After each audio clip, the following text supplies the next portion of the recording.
Hello everyone, welcome to channel learn with ease. आज का topic है कैश फ्लो स्टेटमेंट और हम सॉल्व करेंगे question number 56 chapter 4 TS Grewal की बुक से क्लास 12 अकाउंट्स।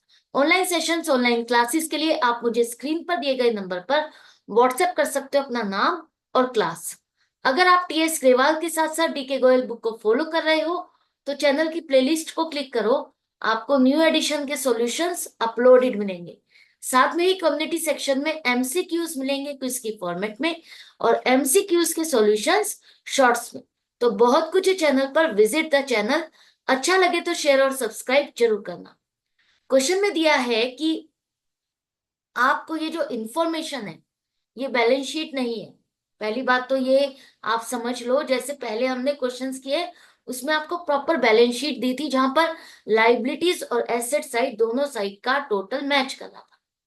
यहाँ पर ये बैलेंस शीट नहीं है, सिंपली कुछ फिगर्स कुछ डाटा आपको पिक करके दे दिया है और उसके बेस पर आपको कैलकुलेशंस करनी है। ये चार पांच चीजें कैलकुलेट करके आपको बतानी है। तो बैलेंस शीट नहीं है इसका मतलब कंप्लीट इंफॉर्मेशन नहीं है, और कंप्लीट इंफॉर्मेशन नहीं है तो आपका कैश फ्लो स्टेटमेंट कंप्लीट नहीं हो सकता। राइट। तो आपसे जो पूछा है बस वही वही कैलकुलेट करो। सबसे पहले पूछा है net profit before tax and extraordinary item. तो net profit before tax and extraordinary item के लिए हमें क्या चाहिए? इस साल का प्रॉफिट। इस साल का प्रॉफिट आपको दिया है यहां पर सबसे ऊपर कि हमने इस साल जो प्रॉफिट अर्न किया 15 लाख रुपीज। अब ये जो प्रॉफिट है आपका, ये आपका after tax and extraordinary item है। तो हम यहां से यहां तक पहुंचना चाहते हैं, तो जो जो आपने प्लस माइनस किया इसको वापस से प्लस कर दो। माइनस किया है तो प्लस करेंगे। रिजर्व्स देखो, कोई रिजर्व्स का बैलेंस है? हाँ, जनरल रिजर्व है, लेकिन लास्ट ईयर जितना था उतना ही बैलेंस करंट ईयर में है, इंक्रीज नहीं हुआ। और इंक्रीज नहीं हो रहा है इसका मतलब प्रॉफिट का कोई भी हिस्सा जनरल रिजर्व में ट्रांसफर नहीं किया। और क्या हो सकता है? डिविडेंड आपने बांटा है, डिविडेंड बांटते हो शेयर होल्डर्स को देते हो, तो एक तरह से प्रॉफिट का ही एक हिस्सा है जो शेयर होल्डर्स में बांटा जाता है। डिविडेंड हमने दिया है और दो इंफॉर्मेशन है, एक तो है प्रपोज डिविडेंड। प्रपोज डिविडेंड आपको 2 सालों के दिए, लास्ट ईयर का भी और इस साल का भी। प्रपोज डिविडेंड क्या है? आपकी कंटिंजेंट लाइबिलिटी। अगर करंट ईयर की बात की जाए तो करंट ईयर की जो प्रपोज डिविडेंड है इसको आप कहाँ शो करते हो? नोट्स टू अकाउंट में कंटिंजेंट लाइबिलिटी में, जो कि डिपेंड करता है कि अगले साल प्रॉफिट होगा तो इतना डिविडेंड 2 लाख रुपए का शेयर होल्डर्स को बांटा जाएगा। राइट। तो ये तो अभी आपको बांटा नहीं है आपने, क्योंकि ये तो नेक्स्ट ईयर के प्रॉफिट पर बेस्ड है। अब जो लास्ट ईयर आपने प्रपोज डिविडेंड दिखाया था कंटिंजेंट लाइबिलिटीज में, वो डिपेंड कर रहा था आपका 2023 के प्रॉफिट पर, कि अगर 2023 में प्रॉफिट होगा तो 1.5 लाख रुपए का डिविडेंड शेयर होल्डर्स में बांटा जाएगा। तो प्रॉफिट तो हमें हुआ है 15 लाख रुपीज का, तो इसका मतलब हमने डिविडेंड जरूर से बांटा है शेयर होल्डर्स में। तो 1,50,000 का जो लास्ट ईयर का है इसको आप वापस से प्लस कर दो, क्योंकि हमें चाहिए वो पूरा प्रॉफिट जो हमने इस साल अर्न किया। जो चीजें बांट दी है वापस से प्लस करेंगे तो टोटल प्रॉफिट तक पहुंच जाएंगे। इसी तरह से इंट्रीम डिविडेंड आपने दिया, लास्ट ईयर का दिया है आपको और करंट ईयर दोनों सालों का दिया है, कि पिछले साल हमने 50,000 दिया था और इस साल 1,20,000। अब इंटरिम डिविडेंड क्या है? इंटरिम डिविडेंड का मतलब जो ड्यूरिंग द ईयर आप शेयर होल्डर्स को डिविडेंड बांट देते हो, ये एक्चुअल में आप दे चुके हो शेयर होल्डर्स को और खर्चों में डाल चुके हो, प्रॉफिट एंड लॉस में बुक कर चुके हो इसे एज ए खर्चा। राइट। तो प्रपोज्ड का मतलब है जो कि आपने अभी दिया नहीं है, अगले साल के प्रॉफिट पर डिपेंड करता है। ये हमने बांट दिया है, इस साल हमें प्रॉफिट हो रहा था तो हमने शेयर होल्डर्स को बांट दिया। तो करंट ईयर का आपको लेना है, प्रीवियस ईयर का तो प्रीवियस ईयर आपने दे दिया। इस साल आपने 2023 में जो डिविडेंड दिया है 1,20,000 का, इसका आपने प्रॉफिट में से ही तो हिस्सा बांटा, तो इसको वापस से प्लस कर दो 1,20,000। इसके बाद और क्या होगा? यहां पर आपको देखो प्रोविजन फॉर टैक्स दिया है, लास्ट ईयर का है 75,000 और इस साल का है 1 लाख रुपीज। तो जो इस साल का प्रोविजन फॉर टैक्स है वो आपको वापस से प्लस करना है, लास्ट ईयर का नहीं। लास्ट ईयर का टैक्स हम इस साल पे करेंगे, उससे आउटफ्लो होगा। लेकिन अगर आपने प्रॉफिट में से माइनस किया तो वो इस साल का एस्टिमेटेड टैक्स है जो आपने प्रॉफिट में से माइनस किया। तो हमें तो प्रॉफिट चाहिए इस साल का, तो ये एस्टिमेटेड टैक्स जो हमने इस साल के प्रॉफिट में से माइनस किया उसको आपको प्लस करना है। तो सभी चीजें प्लस करने के बाद आपके पास आया नेट प्रॉफिट बिफोर टैक्स 18,70,000। ये बिफोर एक्स्ट्रा ऑर्डिनरी आइटम नहीं है, क्योंकि यहां पर क्वेश्चन में और भी इंफॉर्मेशन आपको दी है। तो वो क्या इंफॉर्मेशन है? सबसे पहले देखो, loss of furniture due to fire. अगर आपको फर्नीचर फायर से जल करके नुकसान हो गया, तो ये हर साल होने वाला नहीं है, एबनॉर्मल लॉस है। तो एबनॉर्मल लॉस जो कि हर साल नहीं होने वाला और आपने अपने खर्चों में डाल दिया, तो हम इसको प्लस कर देंगे ताकि हम अपने इस साल के रूटीन के नॉर्मल प्रॉफिट तक पहुंच सके। और क्या है आपका यहाँ पर, ध्यान से देखो, loss of furniture due to fire है, और आपको जो टैक्स का रिफंड मिला 10,000 का, ये जो टैक्स का रिफंड है ये एक्स्ट्रा ऑर्डिनरी आइटम में कवर होता है। टैक्स का रिफंड आपको हर साल नहीं मिलता, किसी किसी साल में मिलता है जब आपका टैक्स कम बनता है और आपने जमा ज्यादा कर दिया।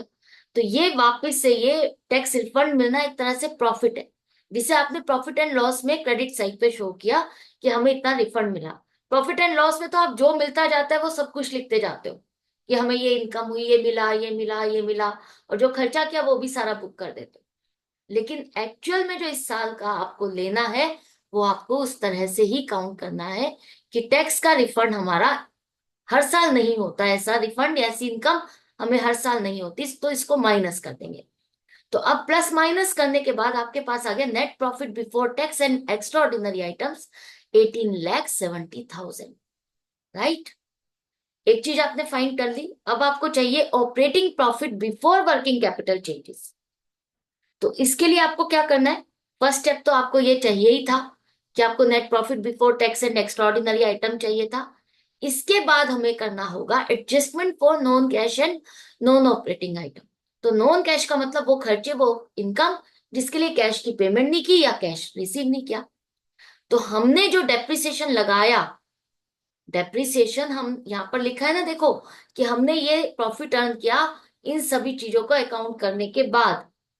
तो ये डेप्रिसिएशन आपने खर्चों में डाल दिया जिसके लिए आपने किसी को पेमेंट नहीं की, तो हम वापस से प्लस कर देंगे इसको, क्योंकि कैश फ्लो स्टेटमेंट में हम ये देखते हैं कि हमने किस चीज के लिए पेमेंट की, खर्चा किया, और कौन सी चीज हमने एक्चुअल में रिसीव की। तो इसका मतलब कैश फ्लो स्टेटमेंट से आपको वो प्रॉफिट मिलता है जो आपने कैश में अर्न किया। राइट, तो ये 1 लाख का खर्चा वापस से प्लस करोगे।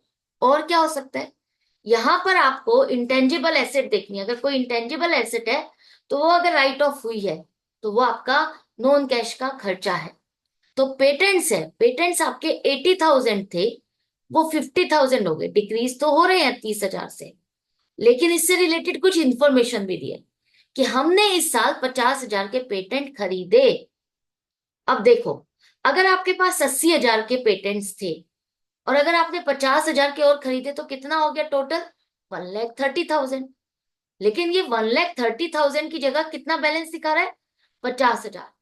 इसका मतलब 80,000 कहाँ गए, ये जो थे 80,000 की पेटेंट, इसका मतलब आपने ये राइट ऑफ कर दिए, खत्म कर दिए, और नई पेटेंट आपने 50,000 की खरीदी। समझ में आ गया? तो ये वाली जो आपने राइट ऑफ की, आपने ना तो सेल की, ये आपने सीधा सीधा खर्चों में डाल दी। खर्चों में ऐसे डाली कि आपने किसी को पेमेंट नहीं किया, एक नॉन कैश का आइटम है, तो 80,000 वापस से प्लस कर दो। ये आ गया आपको समझ में? इसके बाद नॉन ऑपरेटिंग आइटम का मतलब वो खर्चे या इनकम जो ऑपरेटिंग एक्टिविटी से रिलेटेड नहीं है, जैसे इन्वेस्टिंग एक्टिविटी से रिलेटेड एसेट को बेचना, उस पर प्रॉफिट या लॉस होना। ऐसा हमने कोई एसेट को बेचा तो नहीं है, तो वो तो आपका खर्चा या इनकम नहीं। और क्या है, अगर कोई आपने नॉन करेंट इन्वेस्टमेंट्स की है और इस पर अगर आपको कोई इनकम हुई तो आपने प्रॉफिट एंड लॉस में तो दिखा दिया क्रेडिट साइड पे, लेकिन वो इन्वेस्टिंग एक्टिविटी में कवर होगा, हमारा ऑपरेटिंग एक्टिविटी में नहीं। तो यहां से वो इनकम हमको हटानी है। अब यहां पर नॉन करेंट इन्वेस्टमेंट 2 लाख से 3 लाख हो गई, राइट, और 10% रेट भी दिया है। तो अब क्या करोगे आप, आपने जो सीखा है वही करोगे आप, कि ओपनिंग आपको ये दिया है 1 लाख का इंक्रीज हो रहा है, तो एजम्पशन बेस पे कि मान लेते हैं कि हमने end of the year non current investment खरीदी और 2 लाख पर आपने 10% इनकम कैलकुलेट करके यहाँ पर लिख दिया। नहीं, ऐसा नहीं करना। जब आपको यहाँ पर इंटरेस्ट ऑन इन्वेस्टमेंट कैलकुलेटेड दिया है 25,000, तो वही आपको मानना है कि यही आपकी इनकम थी इस साल जो आपको मिली, वही आपको कवर करनी है अपने आप से, और कैलकुलेट नहीं करनी। राइट? तो ये इनकम आपकी इन्वेस्टिंग एक्टिविटी से रिलेटेड है, तो आप इसको माइनस कर दोगे। राइट? अब ये प्लस माइनस करने के बाद आपके पास आ गया operating profit before working capital changes, जो कि क्वेश्चन में पूछा था। तो यहीं तक पूछा था, आपको यही कवर करना था। फर्दर आपके पास ना तो करंट एसेट से रिलेटेड इंफॉर्मेशन है जिसे आप कवर कर सको। इसके बाद नेक्स्ट आपको कैलकुलेट करना है